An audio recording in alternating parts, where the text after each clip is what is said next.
Cheguei! Cheguei, Brasil. Pois é, tá entrando no ar o Expresso 30, aquele programa que você assiste todo sábado, sempre aqui no canal do Partido Novo e que traz um resumo da semana, os bastidores da política. É o programa PPP, Política, Poder e Polêmica. Sim, a gente sempre traz polêmica, tudo isso com uma opinião forte e também com um bom humor, porque é fim de semana, né? A gente pode tirar uma onda com a cara das pessoas também. E a semana foi quente, né? Vocês sabem disso. Nós temos CPMI, nós temos aí PEC da blindagem.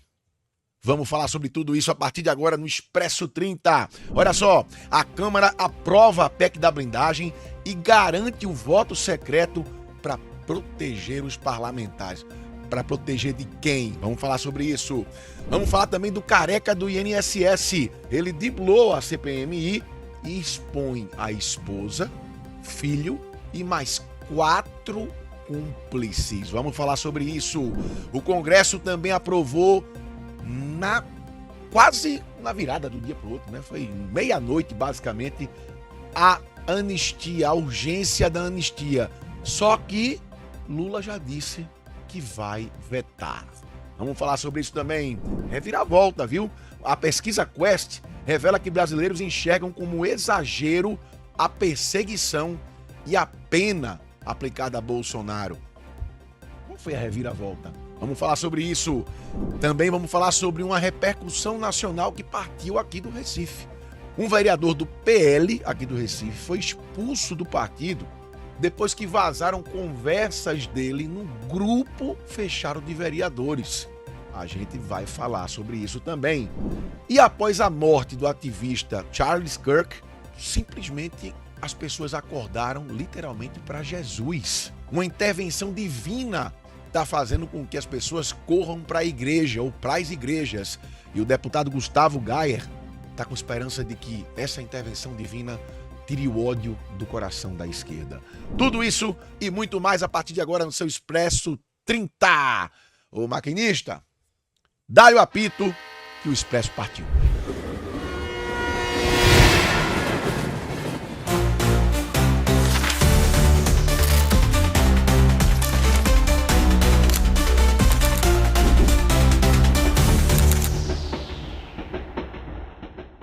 E é claro que a gente começa esse programa falando da PEC da blindagem. Pois é, a Câmara aprovou a PEC da blindagem, que obriga o STF a pedir autorização ao Congresso para processar deputados e senadores.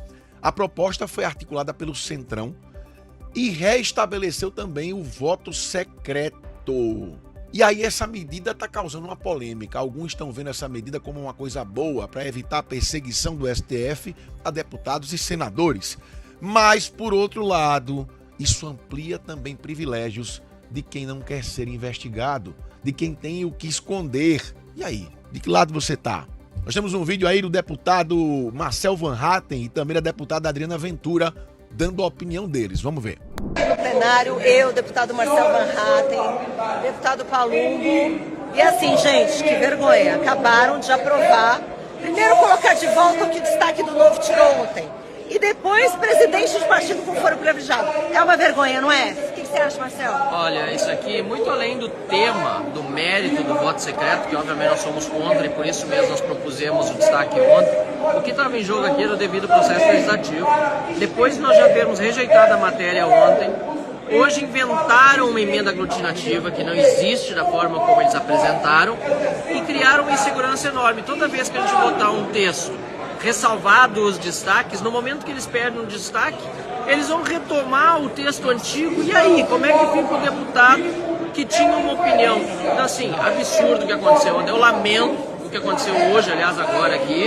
Olha, um breve comentário sobre isso com um fato histórico, tá? Entre 88 e 2001, uma regra semelhante resultou no engavetamento de 253 investigações, mostrando que uma medida como essa realmente pode privilegiar parlamentares que fazem as coisas erradas, em detrimento do que a população quer, que é a punição dos corruptos. Veja, é polêmica a PEC da blindagem, é bem polêmica. De um lado, de fato, pode proteger deputados e senadores de serem perseguidos pelo STF. Mas, por outro lado, sem dúvida alguma, essa PEC da blindagem, de fato, blinda esses parlamentares, os que são corruptos, de serem investigados da maneira correta e punidos também. Tem um detalhe, também blinda os presidentes nacionais dos partidos. E aí eu trago aqui para o Recife. O João Campos, por exemplo, que tem várias denúncias aqui do Tribunal de Contas do Estado, ficaria blindado com essa PEC da blindagem. Não ia acontecer nada com ele. Ou não vai, né? Já que foi aprovado. Vamos ver os próximos capítulos e acompanhar. E aí, que lado você tá? Qual é que você acha que tá certo? É blindar contra a perseguição do STF ou é blindar contra investigação de corruptos? Deixe sua opinião.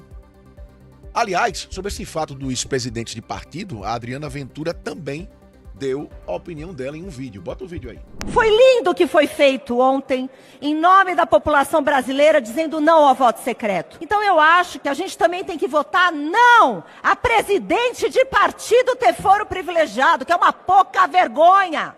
Quem que vai colocar digital nisso, gente? É uma pouca vergonha. Ao invés de reduzir 55 mil autoridades, ao invés de reduzir o foro privilegiado, a gente está aumentando. Isso daqui é indecente. Presidente de partido tem que ser julgado como qualquer um. Pois é, a querida Adriana Ventura dizendo tudo, né? Em poucas palavras, mas palavras certeiras. E por falar em um parlamentar do Novo, vamos direto para o nosso quadro O que há de novo no Brasil, né? Onde você conhece os feitos dos mandatários do Novo. Vamos embora? O que é que tem hoje aí?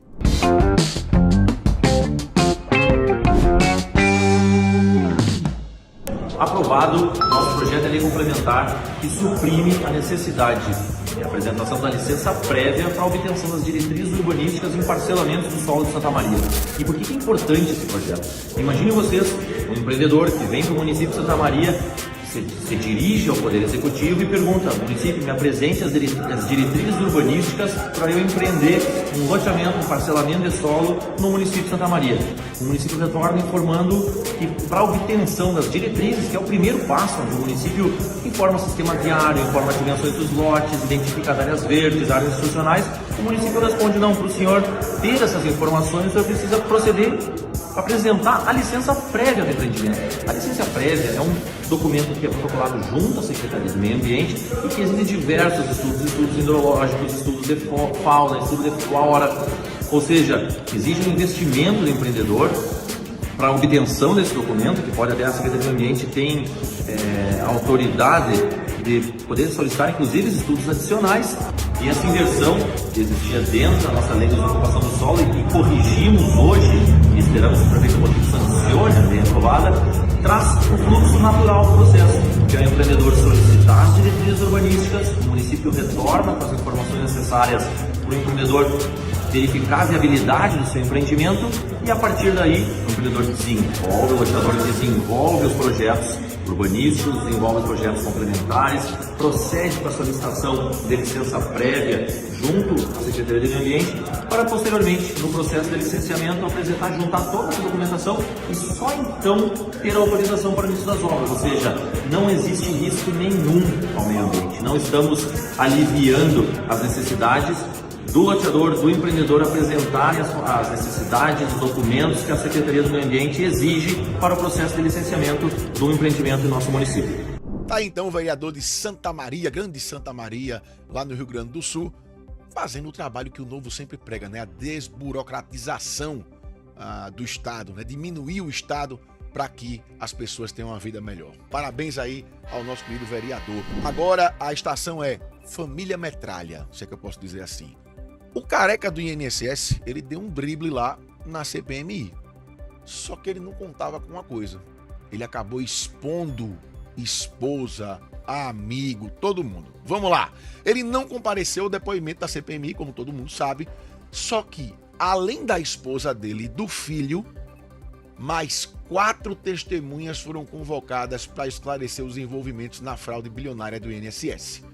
O deputado federal do Novo, Marcel Van Hatten, disse que a tramóia vai ser investigada e que, se for preciso, vai até a Polícia Federal para ouvir Antônio Carlos Camilo Antunes, o careca do INSS. Vamos ver. Quero uma resposta do Supremo Tribunal Federal, caro relator Alfredo Gaspar, ao nosso mandato de segurança. Digo nosso, porque os senhores fizeram em nome de toda essa comissão. E espero que o ministro André Mendonça reveja essa decisão. E se não rever, eu me proponho, e certamente os demais membros dessa comissão, a irmos juntos até a Polícia Federal, onde quer que seja, para ouvir o Careca e esclarecer esse assunto que precisa ser de domínio público sobre a roubalheira no INSS. O que o Careca fez conosco foi molecagem, presidente. Me perdoe a palavra, mas essa talvez é que melhor defina a atitude do Careca de dizer a todos nós que viria, e aliás enviou por meio de seu advogado, a Vossa Excelência, a confirmação de que viria aqui e que foi divulgado, e todos nós divulgamos domingo.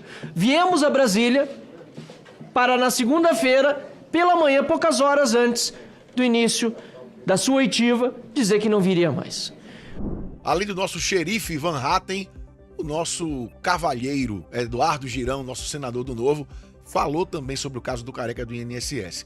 E segundo o Girão, tem gente grande por trás dessa fraude aí. Vamos ouvir. Pessoal, nós estamos aqui em Brasília, na sala de comissão, que deveria estar acontecendo agora, a oitiva do Careca do INSS. Infelizmente, a justiça brasileira sabota mais uma vez essa CPMI quando começa a aparecer nomes, valores, e isso não vai ficar por isso não, né, Luiz? Senador Girão, senador Seif, os nomes estão aparecendo, essa CPMI está muito atuante, a gente está descobrindo envolvimento de políticos, operadores financeiros, filho de ministro da Justiça que advoga para sindicato, que faz pagamentos pro Careca, operador financeiro. Então, novas surpresas vêm por aí, a gente não vai parar. Olha, uma das maiores fraudes já descobertas nesse país está tendo decisões importantíssimas todos os dias. E parece que o país está anestesiado, né? Você vai conversar com as pessoas e elas falam sobre a novela da Globo. Enquanto a gente está tendo aí uma CPMI para discutir um rombo gigantesco no INSS, velhinhos que foram literalmente roubados pela mesma quadrilha que tomou conta do país anos atrás e agora está tomando conta de novo. E como o próprio vice-presidente afirmou, iriam voltar à cena do crime. E só para poder assinar embaixo isso que a gente está falando aqui, um dos maiores beneficiados é o irmão do presidente da República atual. Então, ainda tem gente que quer defender ou discutir. Nós estamos num país que realmente o problema maior é a corrupção. Mas não só a corrupção de quem está no poder.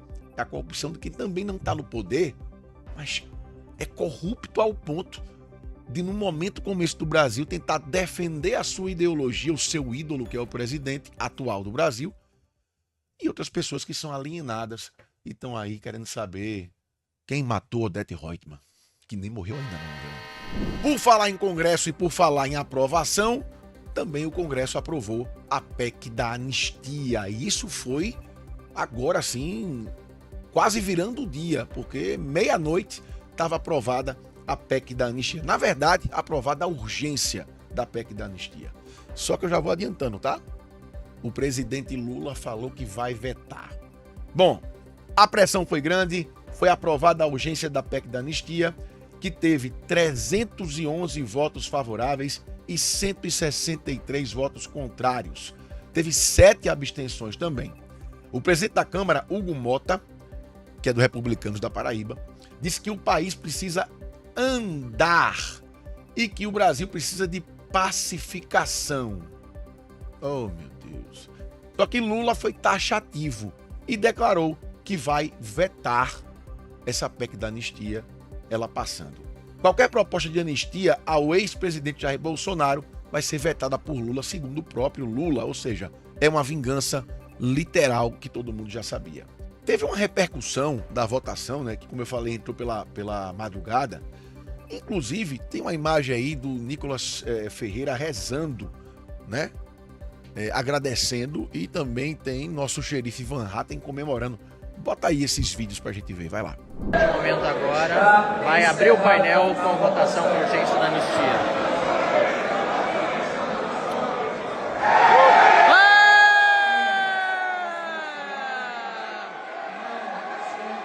Aprovada a urgência para anistia. Vamos pacificar o Brasil, vamos buscar justiça e vamos trazer direitos humanos a quem merece. Chega de abusos. Vamos mudar o Brasil de volta para melhor.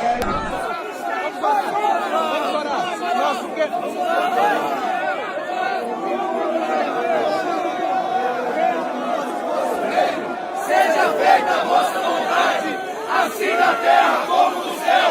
O pão nosso de cada dia nos dai hoje. Perdoai as nossas ofensas, assim como nós perdoamos a quem nos tem ofendido. E não nos deixeis cair em tentação, mas livrai do mal. Amém! Vamos ao comentário, PEC da anistia. Eu acho engraçado é que essa galera hoje que tá aí gritando contra a anistia foi o mesmo povo, as mesmas pessoas, o mesmo grupo que lá atrás lutaram pela anistia.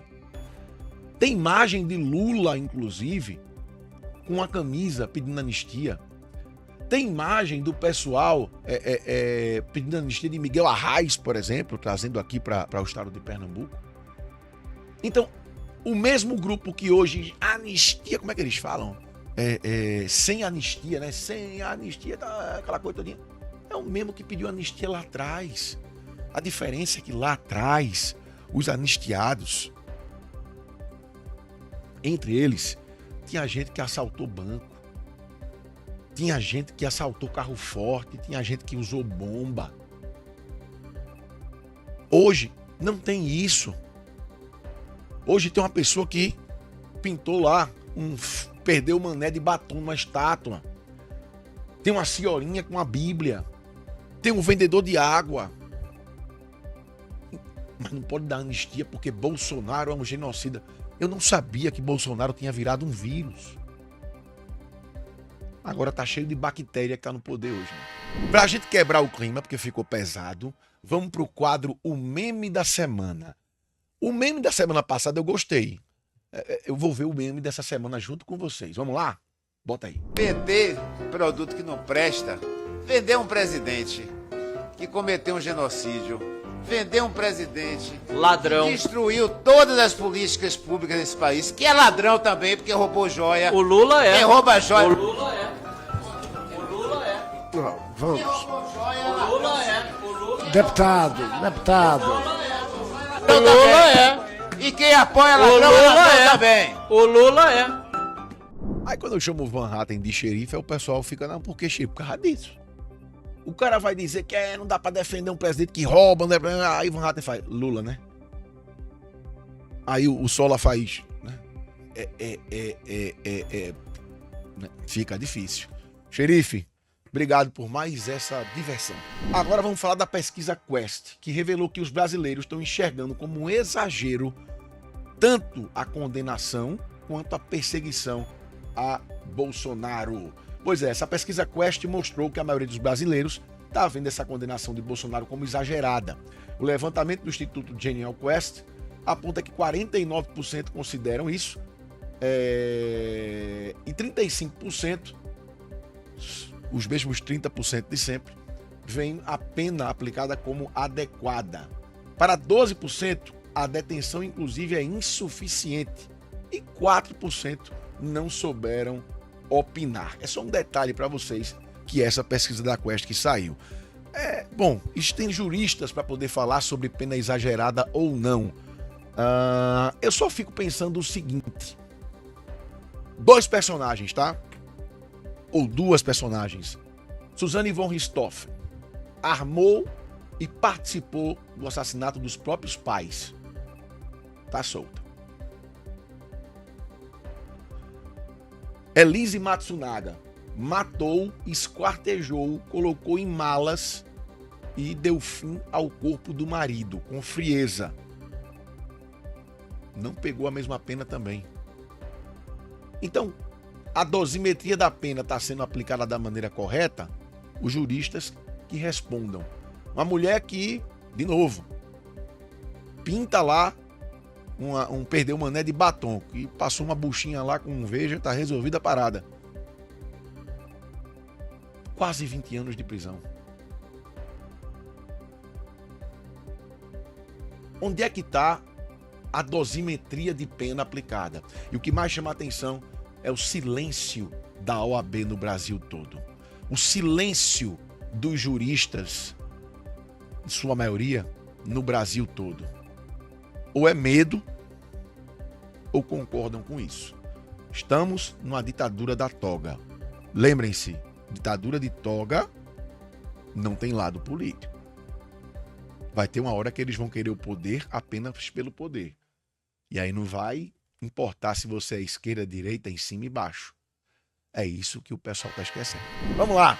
Vamos agora para um problema que aconteceu aqui no Recife, mas que teve repercussão nacional. Vocês devem ter ouvido falar nisso. O vereador e presidente do Partido Liberal, do PL aqui no Recife, Paulo Muniz, foi expulso do partido depois que comentários que ele fez em um grupo fechado de vereadores aqui do Recife, da Câmara de Vereadores, da qual faço parte, depois que essas conversas vazaram, filmaram a tela, né, fizeram a captura de tela e postaram isso em sites de esquerda, tá?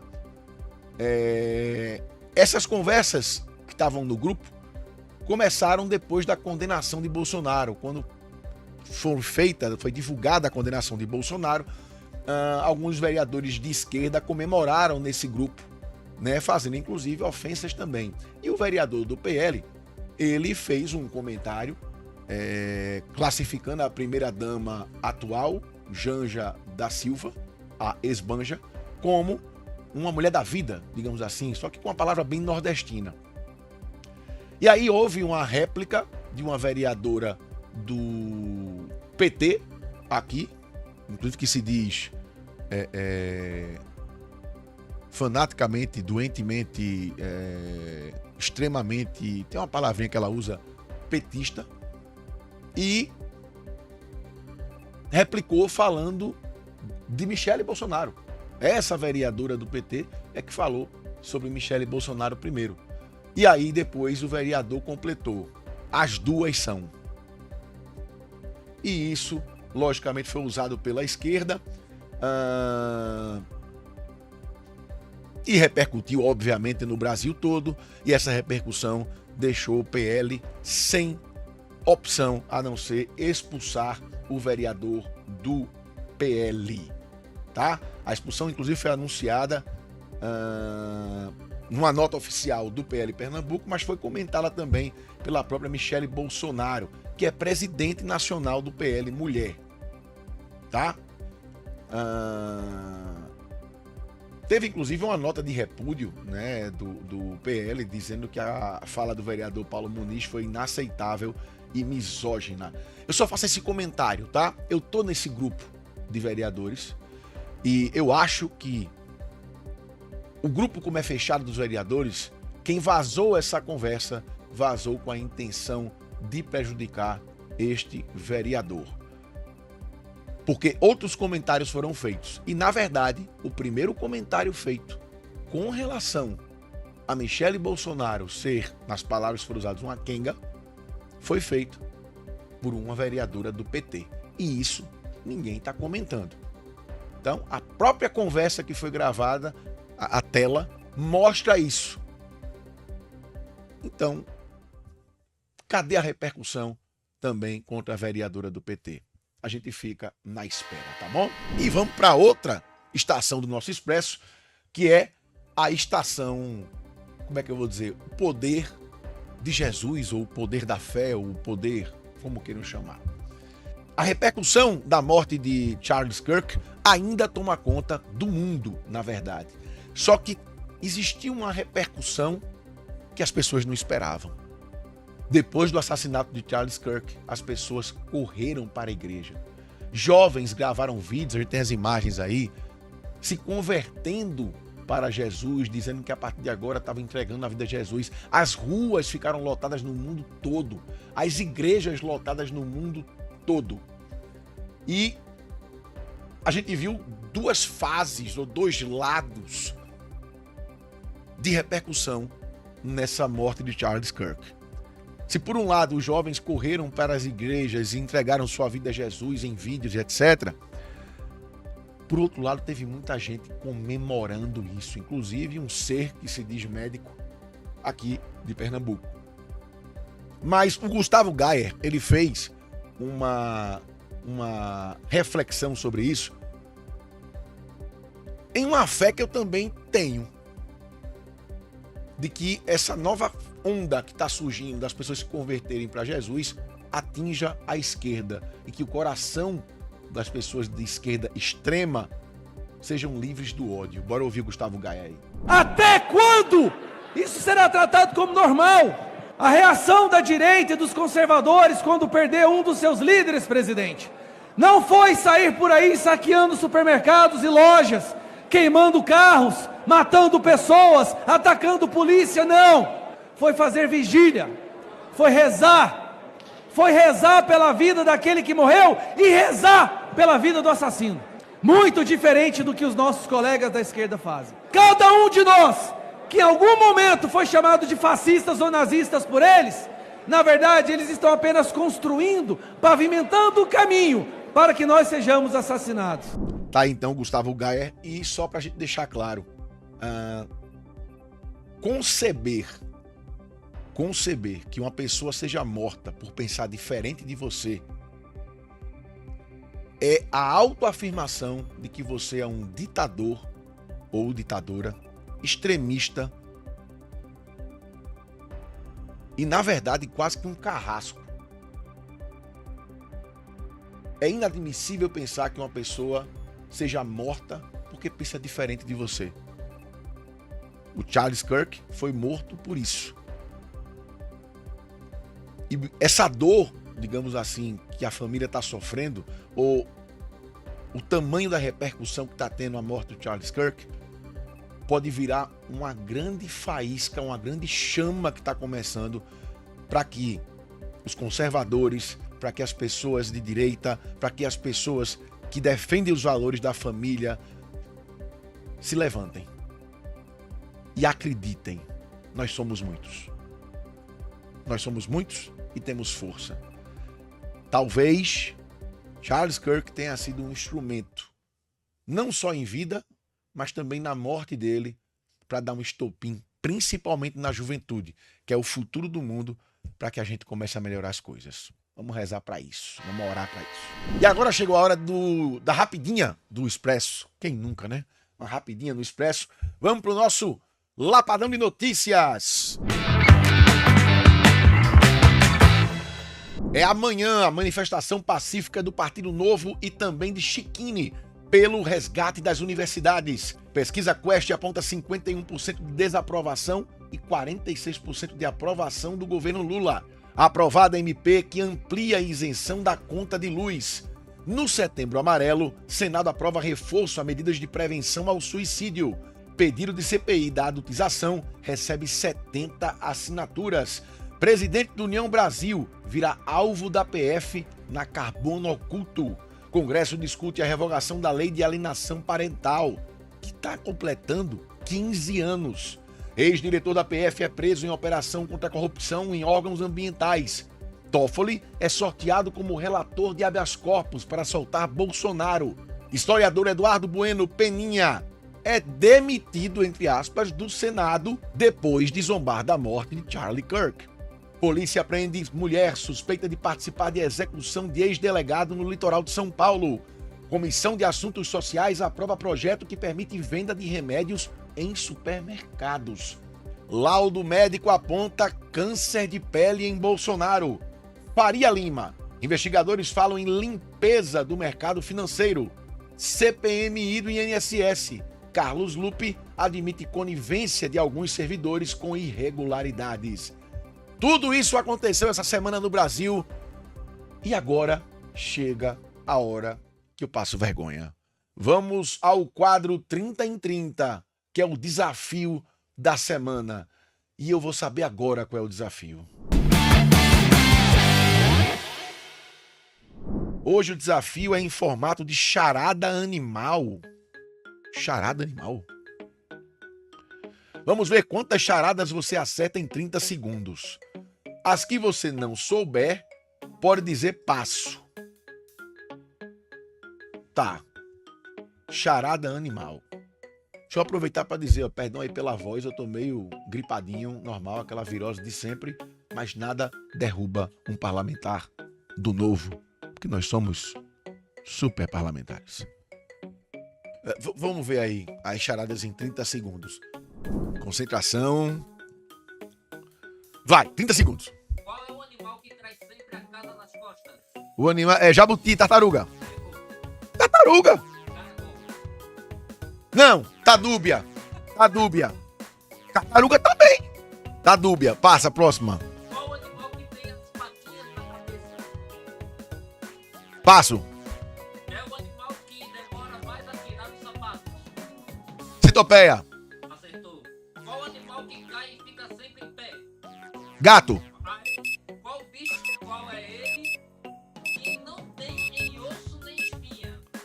O animal que não tem osso nem espinha. Lesma. É a minhoca. Lesma também. Tá certo, vá. É a rainha dos mares, sua ditadura é muito boa. E por nunca estar vazia, dizem que sempre está cheia. Quem sou eu? Passo. Qual o animal que tem o maior nariz do mundo? Tamanduá. É elefante, tá. Canto na beirinha, vivo na água, não sou peixinho nem sou cigarra. Quem sou eu? Canta onde? Na beirinha, vivo na água, não sou peixinho nem cigarra. Quem sou eu? Sereia. É o sapo. É o sapo, tá. Sapo não canta não, vá. Sou verde como mato e falo como gente. Quem sou eu? Um duende?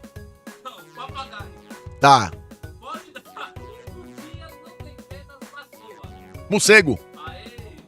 Entro na casa de todo mundo. Sou o rei à mesa, mas nunca querem a minha presença. Quem sou eu?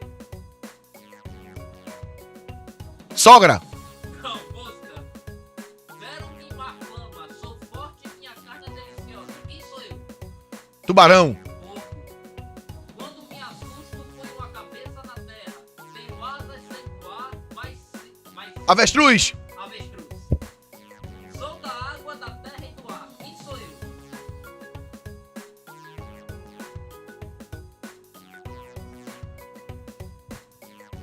Sou o quê, menino? Sou da água, da terra e do ar. Quem sou eu? Sei não. Às vezes sou bem fácil. Não, já acabou o tempo, já me lasquei aqui. Já foi. Ei, tem que impugnar esse questionário aí, porque tem coisa que tá dúbia, tá? Tem coisa que tá dúbia e não dá pra não. Ó, desafio feito, perdi pra variar, mas pelo menos agora eu não passei vergonha. Gente, tá acabando o nosso Expresso 30 desse sábado. Sábado que vem a gente tá de volta. Mande seus comentários, bote aí os comentários no nosso YouTube para poder a gente trazer para vocês. Vai ter um quadro aqui somente pra gente responder perguntas e também colocar os comentários, tá bom? O Expresso 30 chegou na estação final dessa semana. Semana que vem esse trem parte de novo. Bom fim de semana, restinho de fim de semana para vocês e vamos mudar o Brasil porque é possível. Cheiro para vocês e até sábado que vem.